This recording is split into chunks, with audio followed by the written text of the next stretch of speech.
Chapter 14. Towards Deliverance. June 10th. In the last few days, media news has centered on the Sheikh Hasina's release, of some sort, and permission to travel abroad for treatment. She has already been exempted for personal appearance in court. So today, she did not turn up. This case, another outrageous allegation that Sheikh Hasina did not even remember, was an instance of government's hell-bent to fabricate charges against her. Without Sheikh Hasina around, it felt like missing a friend in the dock rather than a political leader and a former prime minister. Unwittingly, for over 5 months, we had spent in the dock exchanging jokes, speaking in serious issues, personal stories, and on occasion looking back at our lives. I did not intrude in her thoughts, except when she shared them, which she did often. I did not burden her with my lot, since she was already going through what was a kind of solitary confinement. But slowly and gradually, we found common meeting ground, based on hope and the will to fight. I did not know what she got out of it, but I had the unique privilege of knowing her from very close quarters in trying times, humane, and one of us person with no frills. It was pleasant to hear her always refer to Bangabandhu as Abba, a daughter speaking about her father. No embellishments. She was witty and on occasion full of youthful exuberance, recalling the days in the university. She sounded, as she did once in a while, like a young girl, when, for instance, I referred to Mehdi on her palm and at the tip of her fingers. Bashfully, she narrated how she, along with her female jail guards, did it together, plucking the leaves from the tree in the yard of the sub-jail and making the paste. I could see the fun-loving young lady in her. To the disappointment of her persecutors, she was having fun in the solitary confinement. But then, mind you, she was a grandmother, although from the clothes she looked much younger. The court was adjourned till 16th June. Sheikh Hasina's lawyers say that she might leave in a day or two. Best of luck. The drama of her life, and so also of Bangladesh, was to open up to new canvas, a frame still to be filled in. On an earlier occasion, while talking about books, I recommended an illuminating, even inspiring one that could lend a new dimension to dire diversity. Tuesday with Maury, an exemplary professor of New England, a guru and a friend to his student, an athlete who also loved dancing, for whom life was an unending story of joy, was caught in the death trap of a fatal disease that slowly but surely was leading him to the end. With each passing day, he forgave his pain and increasing incapacity to discover what life still held for him. A visit from a friend, a caring touch from his wife, the colors of the defeated autumn, or a flower on the windowsill. As she thought of her imminent departure of treatment abroad, Sheikh Hasina said she did not have time to read it and asked if I wanted it back. I said I could wait. From Duli's letter, I got the impression that the high drama was played out live on TV on Sheikh Hasina's release from the sub-jail, her travel back to her residence, and on to the USA. From a stalemated political impasse, she seemed to have ushered in a change, breaking the suffocation that had gripped the country, an uncertainty that had put everybody on the edge, a crisis that seemed to have no peaceful solution. Such was the turnaround. Life is stranger than fiction. On the occasion, I was in the company of an opposition leader in the prison van. Leaning forward, he asked, "How do you feel with your leader off to the USA?" She needed it badly to take care of her health. I replied in a matter-of-fact fashion. He added with a smile, "She isn't going to come back." "What makes you think so?" I asked in reply. "All her family members are out of the country. This reunion she must have been looking forward to. What has she left in Bangladesh that could make her come back? With a political purge in the offing, she wouldn't risk a lifelong internment." There was a sense of certainty in his assessment. I replied with equal certainty, "Wait and see." She left her dream behind. I have seen how she was working on the future of Bangladesh. When her persecutors were planning her retirement, Bangladesh is her big family, and she would leave her small personal world to join her bigger passion. I wanted to say that people see others in their own image, but refrained from saying so. I kept going to court and back to my cell. A roster seemed to turn indefinitely. The seasons have rolled on since I arrived. Winter, spring, summer, and now the monsoon. Nature has been ceaselessly blessing. With open arms, its unrequited love unraveling the way she did for the millennia. Its own storyline, unchanging, unflinching, rhythmic, while under its embrace we were playing out a script of our own. Mornings and evening fascinated me. Displays of colors that has never been the same. Pink, red, orange, hues brushed over the canvas. Explosive, reflective, meditative, or just plain challenge to men's artistic limits.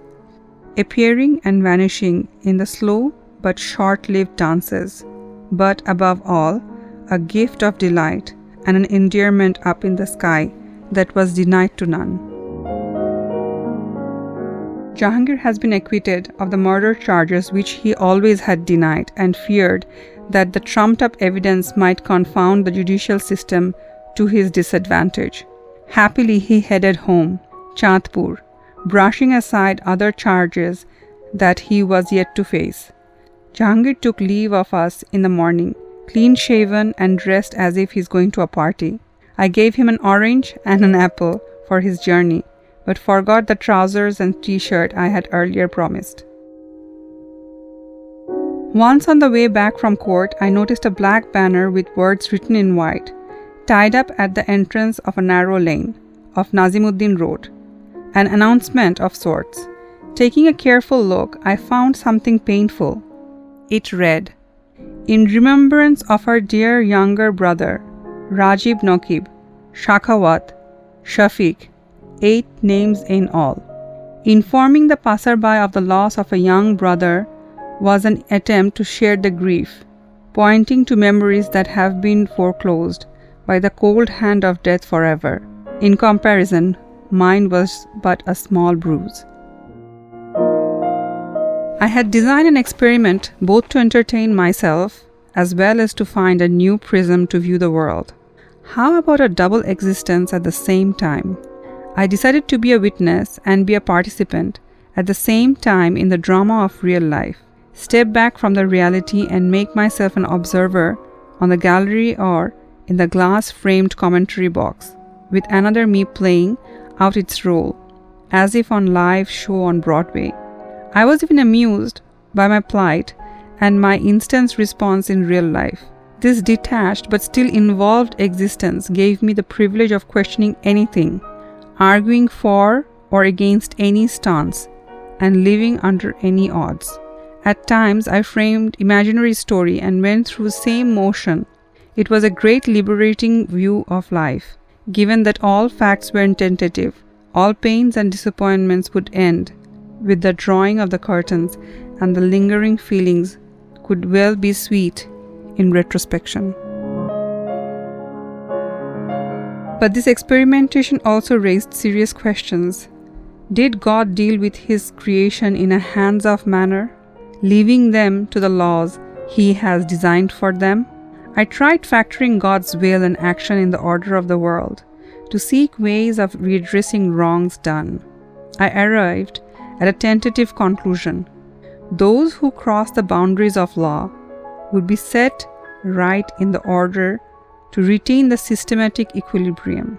For example, nature would generate corrective responses if its limits of tolerance were violated, might well be embedded in its overall gene.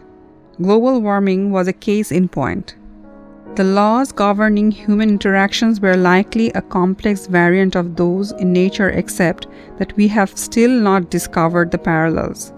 Our contemporary understandings far short of that comprehensiveness. In court, I could sense a helplessness in Asma, tired of this conspiracy, her life bounded by court appearances, visits to the lawyers, and then office calls at the jail gate. Her life seemed to be heading towards denouement without her ever realizing, while she still thought the best was yet to come. From afar, I took a stoic view. She zipped open the insulated bag in which she had carried my lunch and a bottle of water. I took them in a polythene bag, parted with a big smile, as if I was off to office and headed for the prison van waiting on that brick-soled compound, alongside the road-covered corridor while she continued towards the gate, a small umbrella and an emptied bag in hand. A woman walking away from her dreams, lost in the whirlwinds towards an unknown stretch of life. I had to take my lunch at the jail gate, as we were not allowed to take it in. Unhesitant, I took a chair to sit and hunched down on another as a makeshift table and took my meal, like a day laborer stealing a few moments to gulp down food that he had carried from home, stealthily, on a side, away from public view.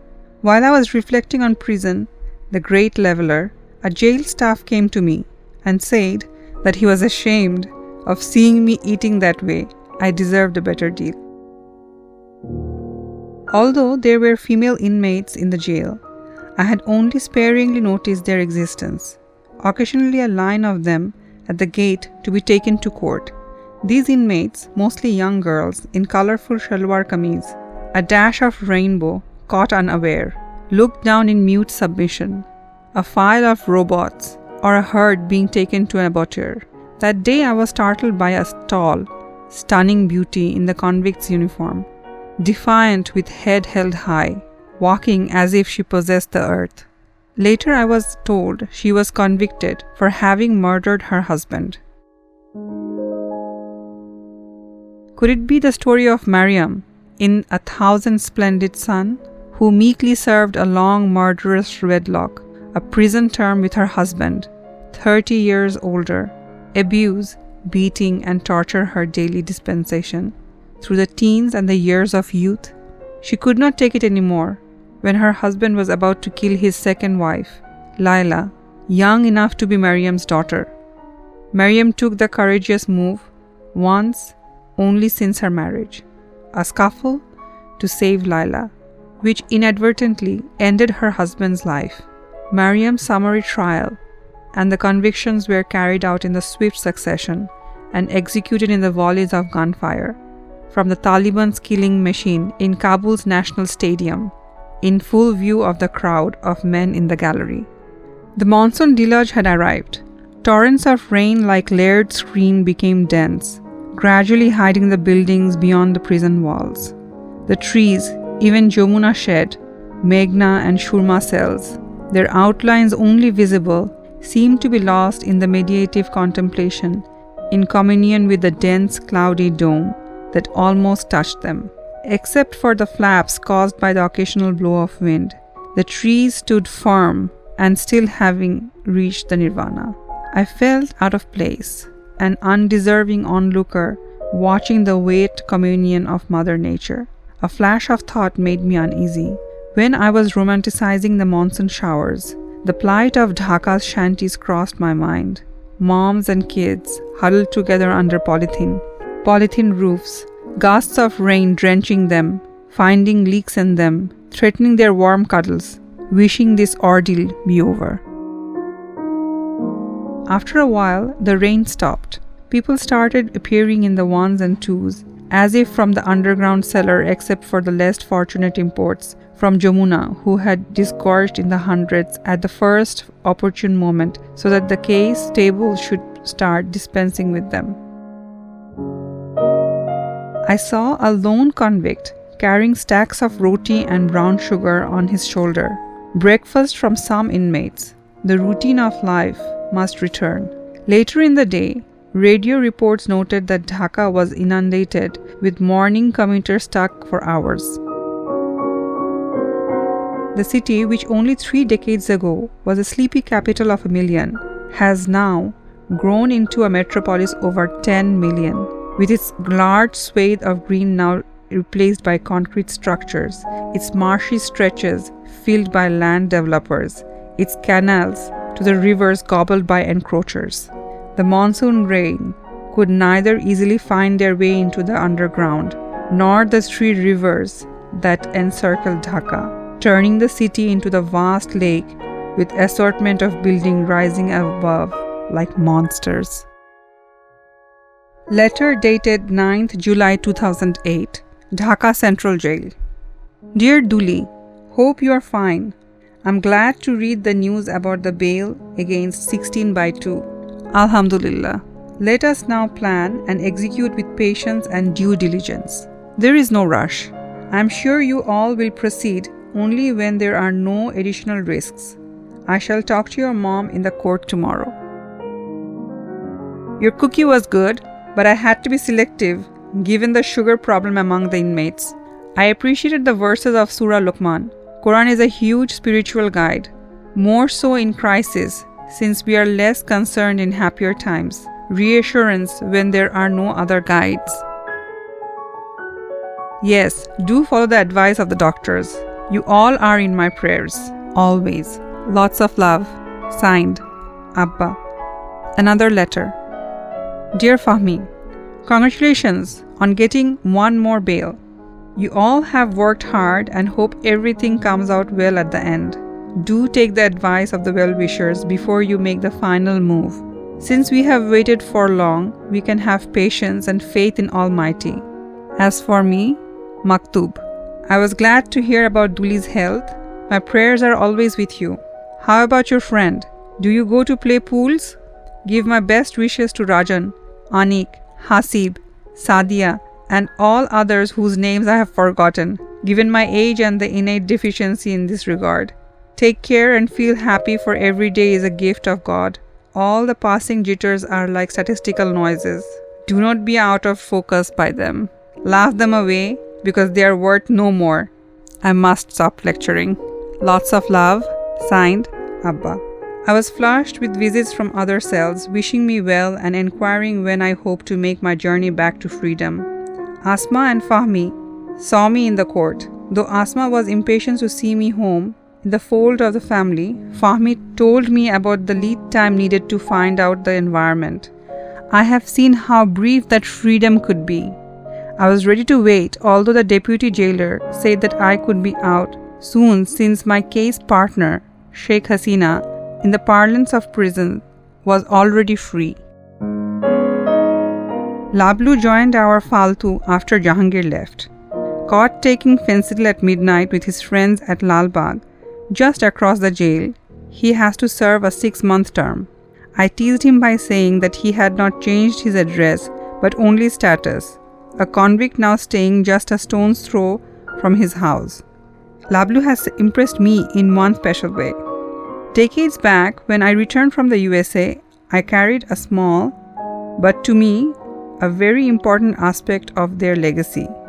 To say, thank you, after any job done, a practice almost non-existent in our culture that smacked of our irreverence of ordinary folks. To my surprise, when I did that to Lablu, he spontaneously replied, "Welcome." I was delighted beyond measure that his sense of etiquette, he has developed a special bond. Lablu never let me wash my clothes, rushed to lend me a helping hand at the slightest opportunity, at times overlooking others' needs. Days roll by, another office call from the family. I missed Duli. I have advised her to follow doctor's instruction and stay home. She maintained communication through letters, passed on secretly lest the guard confiscate them, no matter what were the contents. We discussed the issue of when I should avail the bail granted to me by the High Court. What an outrageous situation! Even with the bail in hand, one was not free to avail and go out. The shadowy overlord lurked, betraying all the intentions of judicial dispensations. What laws we have come to pass! I told them that I was ready, which I light-heartedly called a 2020 game of cricket, to play it out and be back again in jail. Try out their tenacity and the end of it. How many times could they contrive shameless stories to arrest me, intimidate me? But then I could not add to the miseries, emotional and financial burdens already heavy on my family, running between the courts and the lawyers, trying to keep each of their lives in order. Okay, let's wait. Thinking that waiting could be over without notice, I packed a bag with essential, a bed sheet, a prayer mat, and an apple, a bottle of water, soya chocolates that my brother Saleh had sent from Australia, with letters of love and support from Rummam, Umni, Hebs, and Naimi. To supplement my nutritional deficiency, my journalistic jacket pockets filled with essential medicines and other tidbits, selected books, and of course, a pocket version of Quran, ready to march out instantly to the uncertain Orwellian world, the shadows stalking, and defeat tyranny and intimidation with ease and a smile. The other day, Liton, the new Faltu, came over to me as I was lying on my bed and hesitantly gave me a guava picked up from a tree inside the jail. I thought it was a kid's pleasure to grab a forbidden fruit and eat it with delight, but Liton wanted it to be savored by me. Liton now stayed with us at night. Abashedly, he called me Baba and volunteered to massage my legs, a common cultural expression of an obedient son. He also started swinging a hand fan when power went off. I have given him an old lungi, which he wrapped around while going to sleep. Watching him felt like a son in warm filial embrace. On my quiet urgings, he joined us in prayers. I wanted him to find a shoulder to cry when I was gone.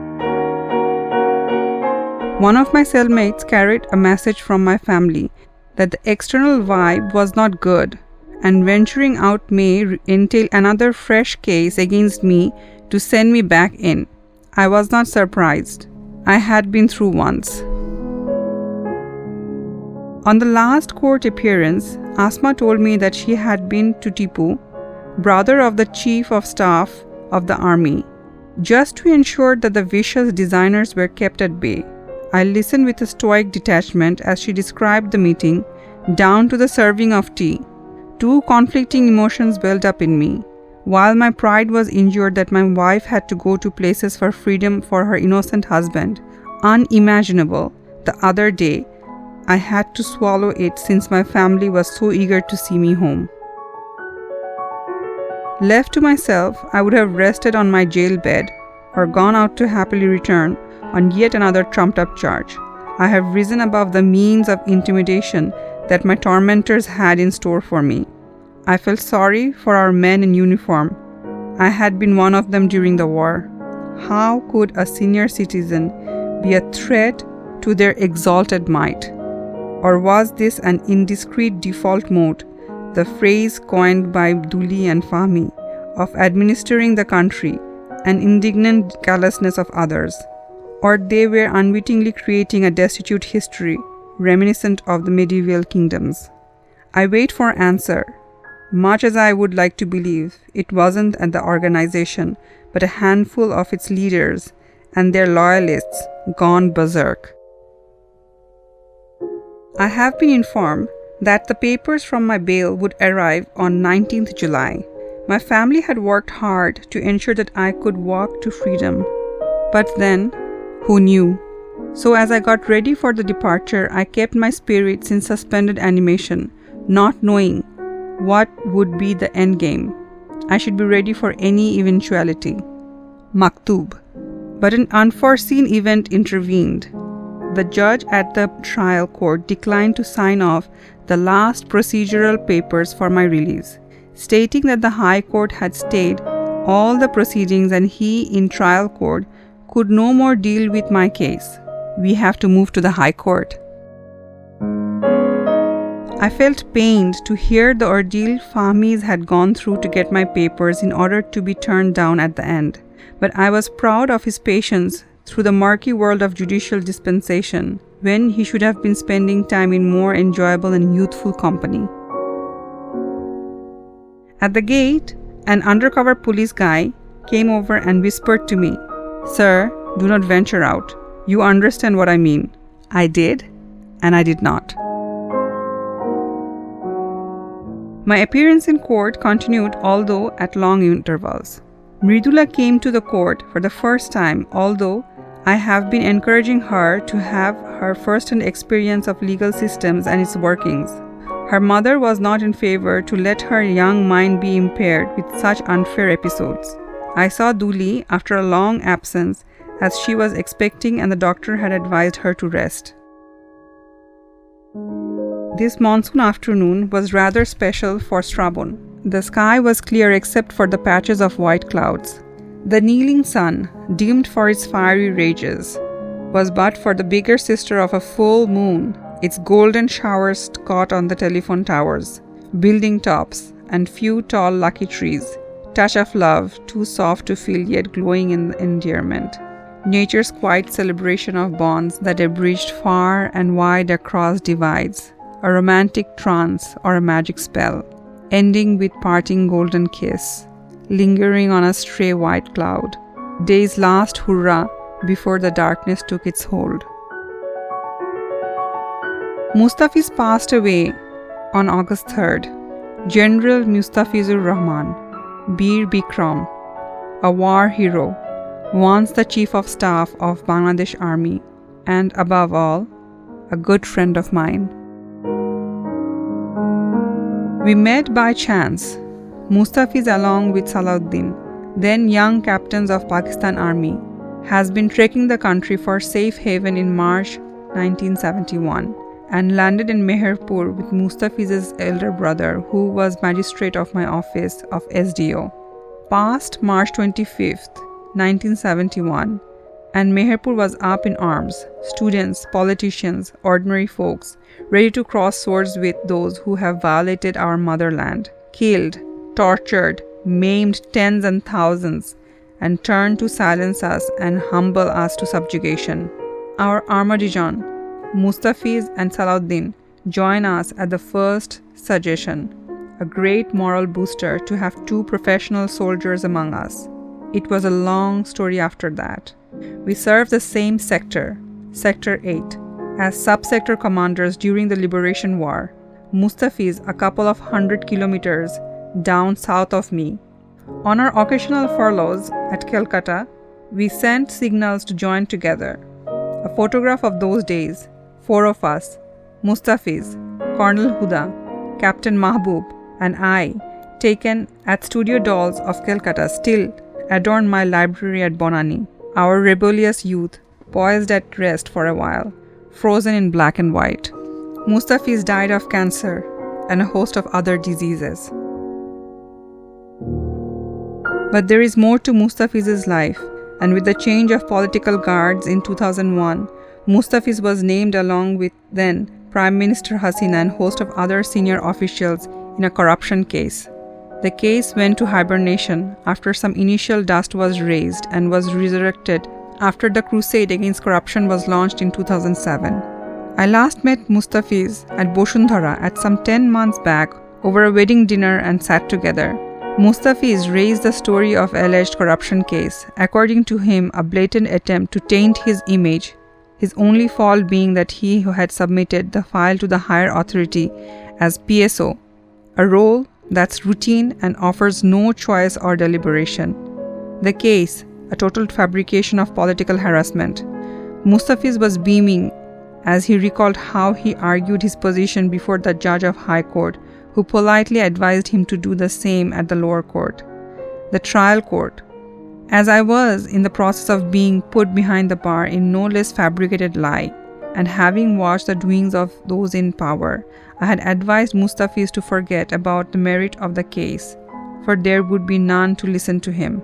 Better attend the dinner at hand and embrace the unforeseen dangers. I wish I was wrong. A few months back, when Mustafiz's case came up for trial, he was in ICU of Apollo Hospital, with his cancer exacerbated by blocked arteries, while the doctors discussed the feasibility of surgical interventions. So keen was the judge to get Mustafiz to appear personally before the court that his bail was cancelled, and the police with bulletproof vests swarmed the hospital to arrest Mustafiz at the ICU. The bravado of the law enforcing agencies against an ailing general in his deathbed made me sick and ashamed of their uniform, a new strain of Bangladeshis I had not known before. Later, lying on the stretcher in an ambulance, Mustafiz was driven to court with sirens blaring, his anguish sounded by default. The most cruel oppression of a judicial system was in play. Mustafiz was put on wheelchair, his head sagging on his shoulder, his own clothes grown a few sizes bigger as the fatal disease took their toll, hurried to the court and to the dock. The triumphant judge and his invisible goons relished having done something unthinkable. A retired chief of staff of army and a hero of their liberation, humbled and brought before the justice, a sight Pakistan army would only have dreamt of to redeem their honor. The defeat Mustafiz and others had wrought on him, the defeat they would never get half a chance to undo. As his name was read out, Mustafiz stood up, unsure, on his feet, his words slurred by his disobedient tongue, yet with a firmness that was the remnant of victorious solidarity, and demanded that his name be read with Bir Bikrom, his award for gallantry during the Liberation War when he was wounded in action. Without looking, the judge, in a dismissive gesture, went ahead with the day's work, the dispensation of justice. While our jurisprudence demanded that an accused was innocent in the eye of the law till he was proven guilty, here in practice, the legal system was hurrying to convict Mustafiz before trial, lest he slipped out of the grip of the fatal disease, took their final hold. For once, Mustafiz looked defeated. Mustafiz was buried with full military honor. The three chief of staff saluted as the last bugle played. The denouement of satire played out in full public view. Mustafiz was spared in death. Farewell, my friend. A soldier should not weep, or else I would bathe you in tears. Such was our destiny. His life was gentle, and the elements, so mixed in him the nature might stand up and say to all the world, "This was a man." Shakespeare. As I kept waiting, I took a journey of discovery, finding humanity's forgotten frontiers, light in the world wrapped in darkness, abandoned and condemned. Like Mariam, the defiant woman's dignity was a star. Watching a convict nurse and other paraplegic with the care of a mother was a rare experience of man's love for fellow human being. The young man, the patron saint of the prison, carrying the reassuring smile to strangers, could never be confined, free as the eagle that hugged the sky. The young boy who should have been going to school or spending the afternoon in the soccer field, instead attended to chores in the cell, yet keen to give and receive the affection that was longing of his age. The barber, who had served 15 years imprisonment, didn't know what was left of his life when he would be eventually freed. Most of them, in the word of Amnesty International, were forgotten prisoners, the tragic victim of a society that was keen on punishment but utterly devoid of understanding, a callous system that marveled on penal excellence. August 15. This day in 1975, Bangladesh lost its innocence, except for two daughters, Sheikh Hasina and Rihanna, who happened to be in Europe. The father of the nation, along with the entire family, which included a young boy and a pregnant mother, were brutally assassinated in the presidential residence. The bloodbath dehumanized us, made us a nation stripped of our moral standing, and tried to make a mockery of our liberation war. Since then, we have done penance and still keep doing it. The fifth columnist of our history tried to detract, arguing that Bangabandhu left in the lurch during the Liberation War by courting arrest. What could be farther from the truth? As the past recedes, looking back, I am increasingly awestruck by the legacies he has left behind. Reclaiming the identity of a nation, winning an independent country, and setting out a bold vision for the future focused on the rights and dignity of ordinary people, carrying always the smell and touch of the earth he belonged to and identified with.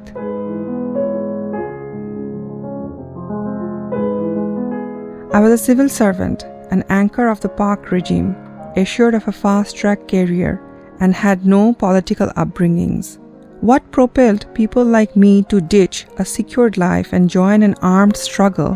What transformed 70 million of us to rise against a professional army hell-bent to kill, the kiss of death, our finest hour? It was the messianic leadership of none other than Bangabandhu, the pipe piper whose silent urging during the war were the fountains of our strength.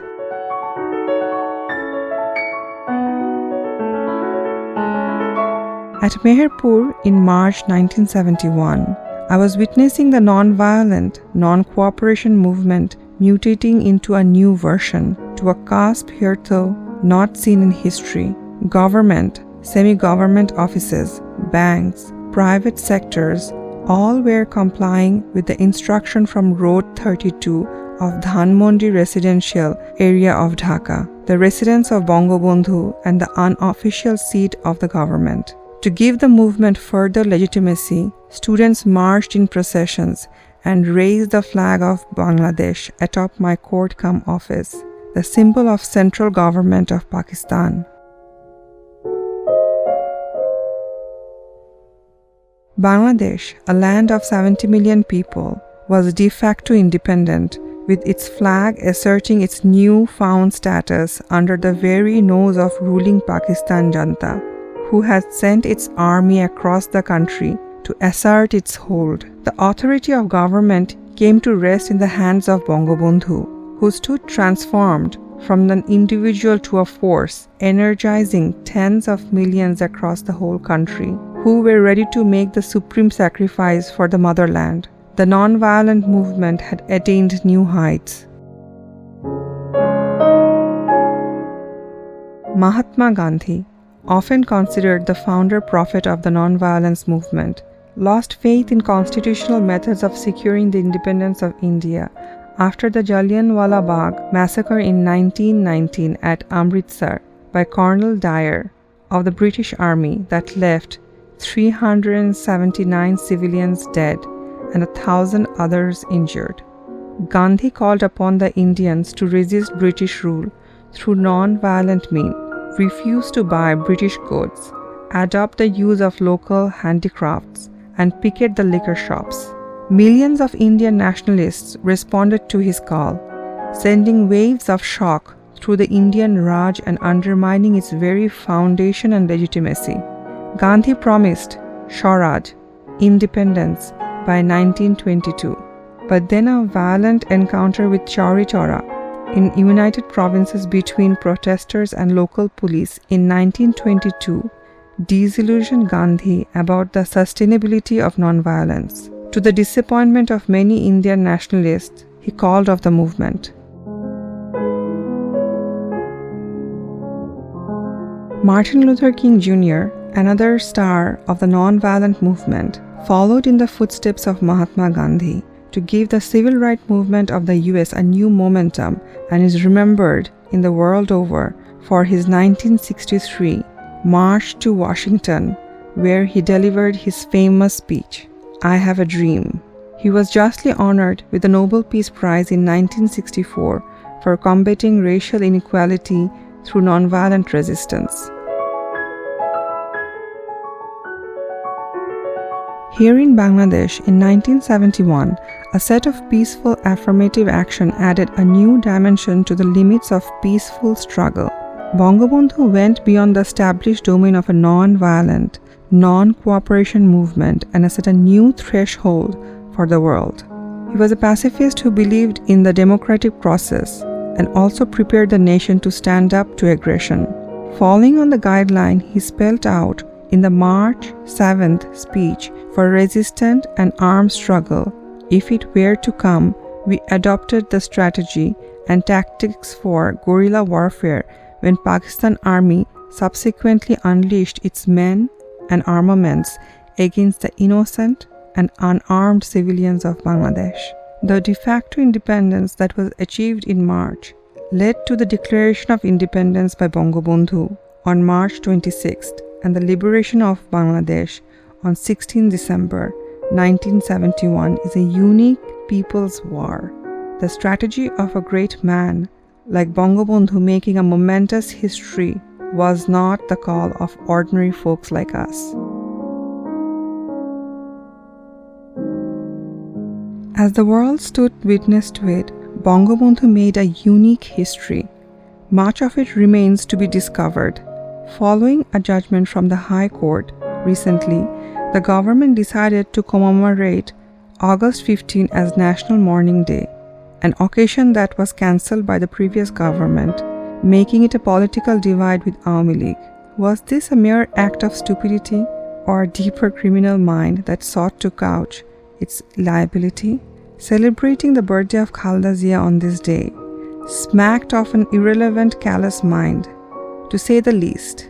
In fact, a dark demonic shadow still lurked over our liberation struggle of those who did not want that we succeed. I hoped we had finally crossed the moral Rubicon. As I looked out from my veranda, I could see the remnant of Pankaj Debonath's garden in front of the cell where Bangabandhu had been interned. Pankaj had nurtured beds of spring flowers in mute adulation and as homage. He was transferred to another jail, unaware that the roses and the marigolds could not survive in the shades and the rain. His love endured. Bangabandhu's cell rested in peace under a canopy of mango and jackfruit trees, bathed by the monsoon showers, while Kamini, Gandharaj, and Shefali stole life underneath, upstarts who had defied the towering shades, their heady fragrance paying tribute in silence. As our liberation war gathered momentum, I had an unusual encounter with Major General Dalveer Singh, General Officer in Command, GOC, of the 9th Division of the Indian Army.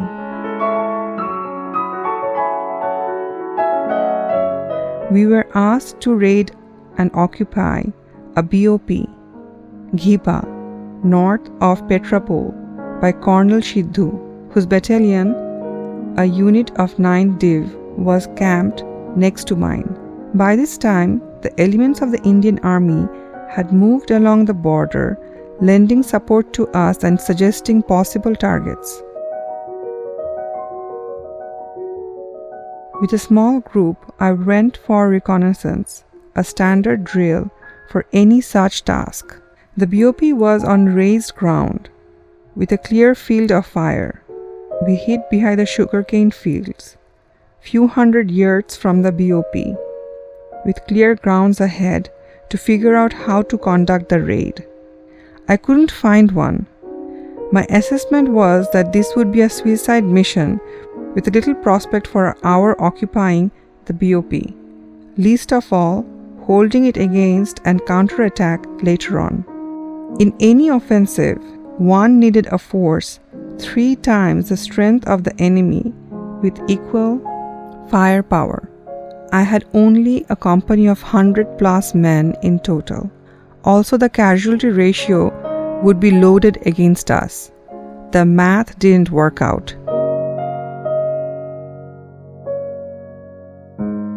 In guerrilla warfare, the cardinal principle is to strike the enemy where he is weak, ambush him while he is on the move, entrap him if possible. interdict his supply line, mine his route, attack by surprise, hit and run, conserve your men while inflicting losses on the enemy. While the mission didn't meet the criteria sent to us from our headquarters, I declined to undertake it and informed Colonel Sidhu accordingly. General Dalveer Singh had come to inspect his men and had sent for me too. I rode with Colonel Sidhu in his jeep to the camp near the helipad where the general had landed. I was ushered into the tent and encountered a turbaned and bearded Sikh in uniform, often indistinguishable from another Sikh to the uninitiated eyes, except for the stars he wore on his shoulders. Major Manzoor, who had replaced Major Osman, was sitting inside.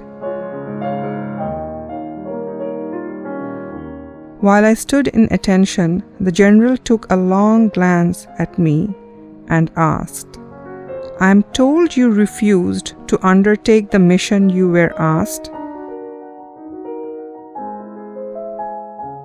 "It didn't make any sense, sir. My men wouldn't be able to occupy the BOP by any logic. I would end up having a diminished force while the enemy would have loved to mow us down through the open field of fire, the only approach to his position. Sir, this goes against the basic principles of the guerrilla war." "So you disobeyed the order?" He shot the sentence at me.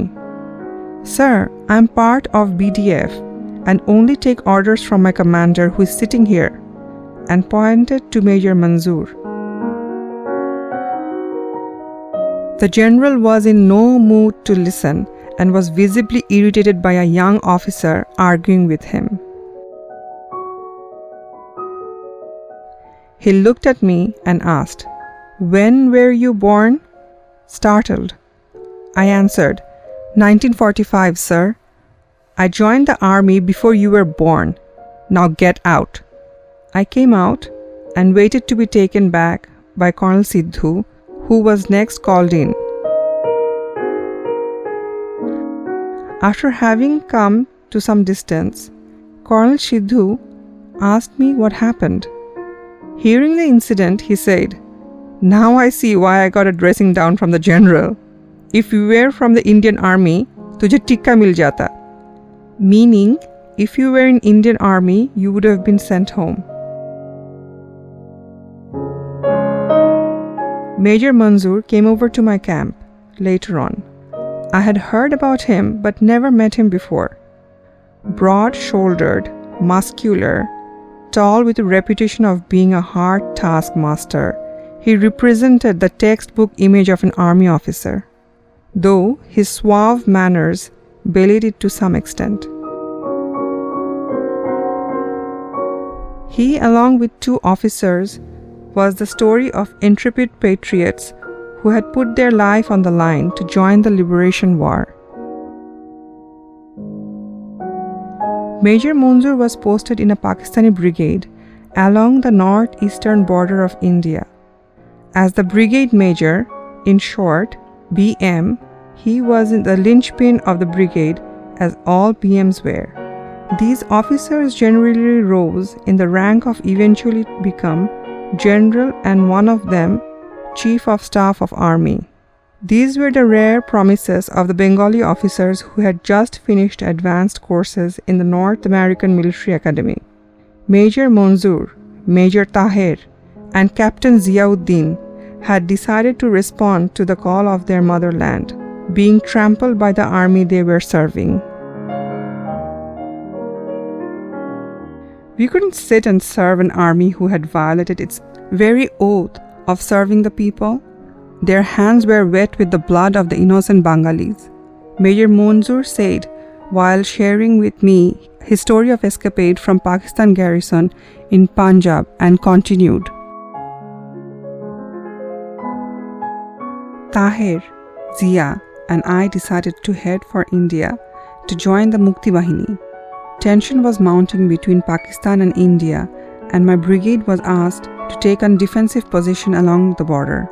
As the BM, I knew the deployment of my brigade like the back of my palm. He pored over the map to find the gaps in defense, the scheduled patrolling, and scouts that ordinarily go out. Together, we decided on the route and timing of our escape. "You must have done it under extreme secrecy," I commented. "Surely, Pakistan intelligence agencies were already starting surveillance on Bengali officers. Time was running out. Tell me, what happened on the night you decided to make the move?" Major Manzoor was of shy manner and not the one to brag about his achievements. I needed to prod him to share. On the appointed night, we met early in the evening. The house staff were told that the 2 guests will dine at my place. We pretended to go out for a drive, which we often did to make the use of the car that I bought after my training in the US, quite a favorite of us, as for any young couple, with the acquisition of the first car.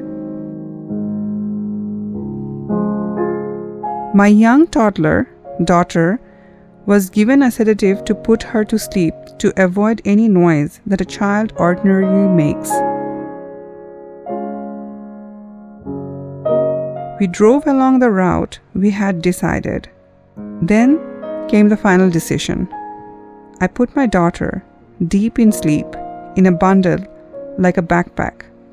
On a dark but starry night, with a compass as our guide, we headed east. One last look at the country I was to defend, to those we had planned to attack. I felt more for my car, a choice we made after a whole lot of research with my wife. No time for ruminate, and we started walking towards the open space ahead that stretched to the horizon. I interjected, "You didn't come across any unforeseen moments?" "One at least." We saw the headlights of a transport coming our way at a distance. We were lucky. There were some bushes around and we decided to hide and freeze. Any movement was easily noticed in the darkness, if light falls on. But at worst, we had our revolvers ready to take on whoever they were. My wife showed steely nerves in the midst of these tense moments. Thank God, it took a turn away from our location. We kept walking due east, occasionally taking rest to give my wife to regain her strength. While approaching dawn, we knew we were well inside Indian border, and sighed relief. The rest is history, and here I am. Major Manzoor seemed to close his story, although I wanted to know more. Let's talk about the future. You are an odd man out among the army officers. You have been in the war from the beginning and would surely have a different perspective. Manzoor inquired. I felt happy for being complimented. After taking few moments to organize my thoughts, I replied, "We are entering the thick of a people's war. Sir, you know better than I do. Freedom fighters are being launched deep inside the territory of Bangladesh, like a fish to spawn, breed, and take on the enemy. For comparison, the war now being fought in Vietnam is between 2 national armies of North and South.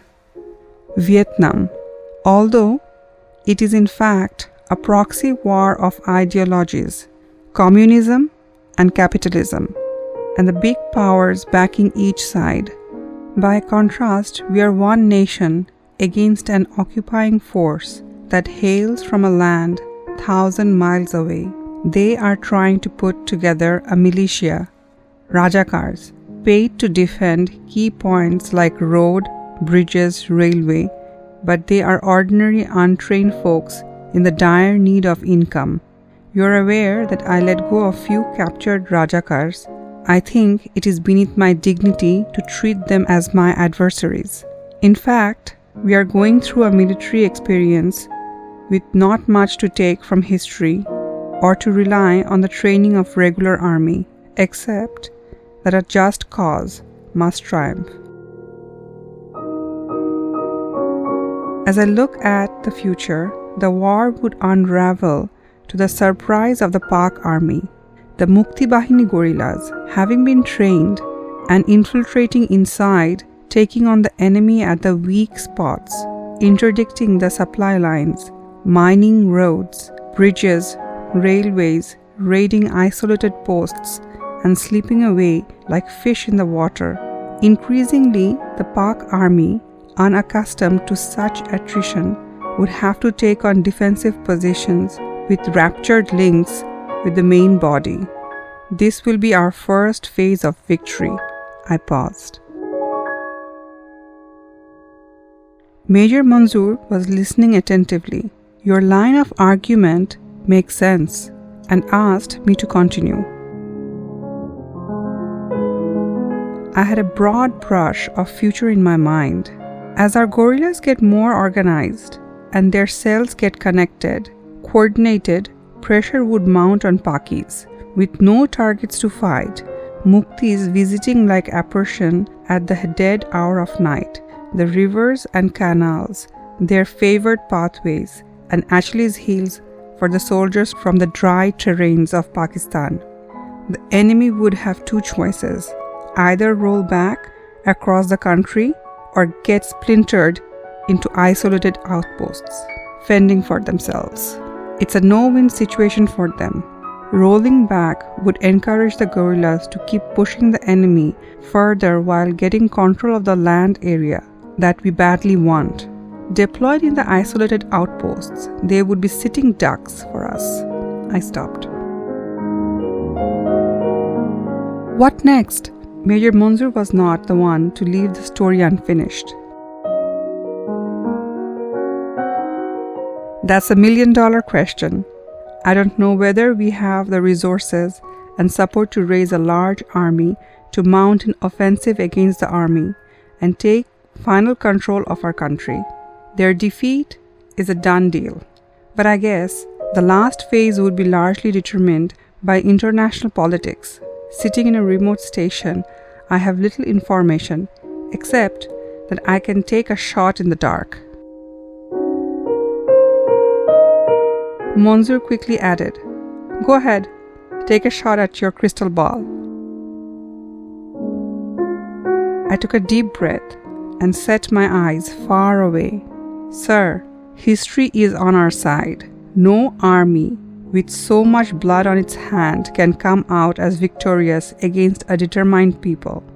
And remember, strange are the ways of God. With a smile, Major Manzoor quipped, "Well, Tawfiq, you have moved fast from military outcomes to the domain of God." I was quick to interject. There is a famous saying of Albert Einstein, "God does not play dice with the world. Pick your own interpretation, but as I remarked in an interview with the BBC recently, we shall celebrate the new year in Dhaka."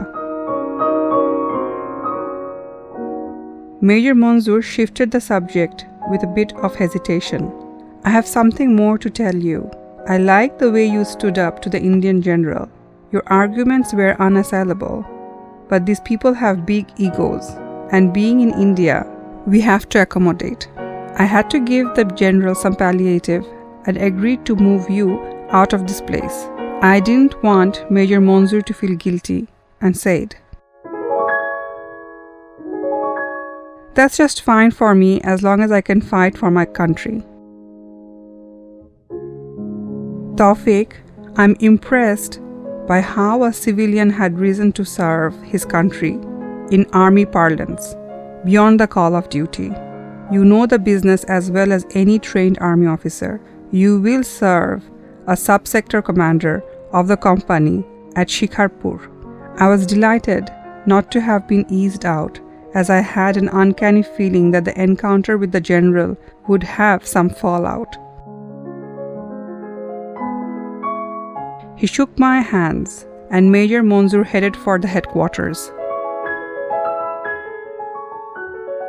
My next destination was a location in the northern part of Kushtia, my last during the Liberation War. I was done with Petropol. Finally the day came, 21st August. I was told to get ready to go out. The moment of brush with freedom cut short on 18th April. Last still lurked at the back of my mind. Asma, Fahmi, Mridula, Jolil came along with one other volunteer for the occasion, Mr. Abul Mal Abdul Muhit, a retired civil servant turned politician, many years my senior. Muhit Bhai had vowed not to only bring me out, but also to forestall any malicious attempt to undo my release. I came to the waiting room to have a last-minute check and found Muhit Bhai being ushered in the sweltering heat of the room with no power. He greeted me with his signature grin. I was glad beyond measure to see him take all the trouble to escort me out. After a flurry of activities and wireless communication, I was assured that all was well and I could go. As I walked out through the gate, I felt like a bird being let out of the cage into the world I knew, but looked unfamiliar, hesitant to find my ways to join the crowd around.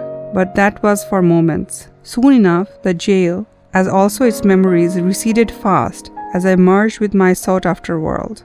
Letter, Thursday, September 11, 2008. Dear Samad Bhai, I came out of prison on 21st August, having spent over 7 months. I could not write to you earlier since Duli, who led the rescue Abba operation, had to be hospitalized immediately on my release following by miscarriage.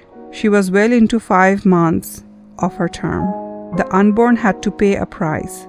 This was one too many for her and also for us. I have taken it as a divine dispensation.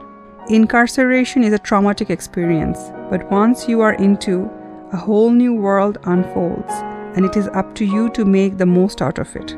I guess Allah did not leave me empty-handed, but then again, I wish no one to go through it. I wonder how you are spending the fugitive life, but it's all coming to an end. I hope we could all reunite soon and put these unhappy times behind. Regards, Tawfiq.